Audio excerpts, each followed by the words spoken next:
کی وفات پر صبر کرنا، بچے کی وفات پر صبر کرنا۔ حدیث ہے، سب سے پہلے یہ جان لیں لڑکا یا لڑکی اولاد دینے والی ذات صرف اللہ وحدہ لا شریک ہے، اللہ کے سوا کوئی اولاد نہیں دیتا۔ اللہ تعالیٰ قرآن میں اپنا اصول بیان کرتا ہے، ہم جسے چاہتے ہیں بیٹے دیتے ہیں، جسے چاہتے ہیں بیٹیاں دیتے ہیں، جسے چاہتے ہیں بیٹے بیٹیاں ملا کے دیتے ہیں، یا جسے چاہتے ہیں کچھ بھی دیے بنا اسے بانجھ بنا کے چھوڑ دیتے ہیں۔ جسے پروردگار چاہتا ہے شادی کے فوری بعد دیتا ہے، جسے اللہ چاہتا ہے شادی کے کئی سال بعد دیتا ہے، جب کبھی بھی دیتا ہے وہ جب چاہے لینے کا اختیار رکھتا ہے۔ اللہ اپنی مرضی کا مالک ہے، یہ اولاد اس کی امانت ہے، ماں باپ کی آنکھوں کی ٹھنڈک ہے۔ اللہ کے نبی صلی اللہ علیہ وسلم کے زمانے میں حضرت ابو طلحہ رضی اللہ تعالیٰ عنہ کا ایک فرزند چھوٹا بچہ بیمار ہے۔ ابو طلحہ تجارت کے لیے باہر گئے ہوئے ہیں، بخاری مسلم کی روایت ہے۔ ام سلیم ان کی بیوی، ایک شام بچے کا انتقال ہو گیا، جس شام ان کے شوہر ابو طلحہ گھر لوٹنے والے تھے، بچے کا انتقال ہو گیا۔ اسے نہلا کر کفن میں لپیٹ کے آرام سے اس میت کو سلا دی۔ شوہر آئے، بچے کی طبیعت کیسی ہے؟ پہلے سے بہت زیادہ آرام ہے، وہ آرام سے سو رہا ہے، آپ کھانا تناول کیجئے۔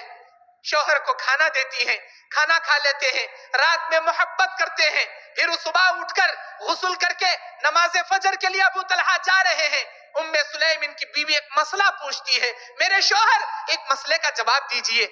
میں اپنے پڑوسن سے ایک ہار امانت لیتی ہوں، وہ ہار میں استعمال کرتی ہوں، وہ ہار اتنا خوبصورت ہوتا ہے، اتنا مجھے پسند آتا ہے، وہ پڑوسن میرے اپنا ہار جب واپس مانگتی ہے تو مجھے دینا دل نہیں ہوتا، آپ بتائیں میں اس ہار کا کیا کروں؟ ابو طلحہ کہتے ہیں کیا تو پاگل ہے؟ وہ کسی کی امانت ہے، چاہے وہ ہار تجھے کتنا بھی پسند کیوں نہ آیا ہو، جس کی امانت تو لی ہے اسے ادا کرنا ہی انصاف کا تقاضا ہے، امانت ادا کر دینا چاہیے۔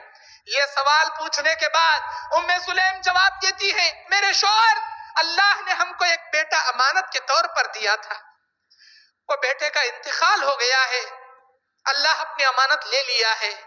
میری بیوی تو کیا کہہ رہی ہے؟ ہاں یہ ہار تو میں بہانے کے طور پر تم سے سوال کی، حقیقت یہ ہے کل شام کو ہی ہمارے بچے کا انتقال ہو گیا، میں نے آپ کو نہیں بتایا، اب اللہ کی امانت تھی، اللہ لے لیا، بس ہم کو صبر کرنا ہے۔ فجر کی نماز میں جا کر نبی سے ذکر کرتے ہیں، اے اللہ کے نبی میری بیوی کتنی کٹھن دل کی ہے، وہ میں نے رات میں کھانا بھی کھا لیا، میں نے اپنی بیوی سے بستر بھی کر لیا، مجھے خبر تک نہیں، صبح یہ ہار کی شکل میں میری بیوی مجھے مسئلہ بتا رہی ہے۔ اللہ کے نبی نے کہا تیری بیوی نے صبر کیا، تیری بیوی نے بالکل صحیح کیا، اللہ تمہارے اس محبت میں برکت عطا کرے، اللہ تمہاری محبت میں برکت عطا کرے۔ اس کے بعد اللہ اس صبر کی بنیاد پر کئی اولاد اللہ ان کو عطا کیا، نیک و صالح کئی اولاد اللہ ان کو عطا کیا۔ میرے دینی اور اسلامی بھائیوں،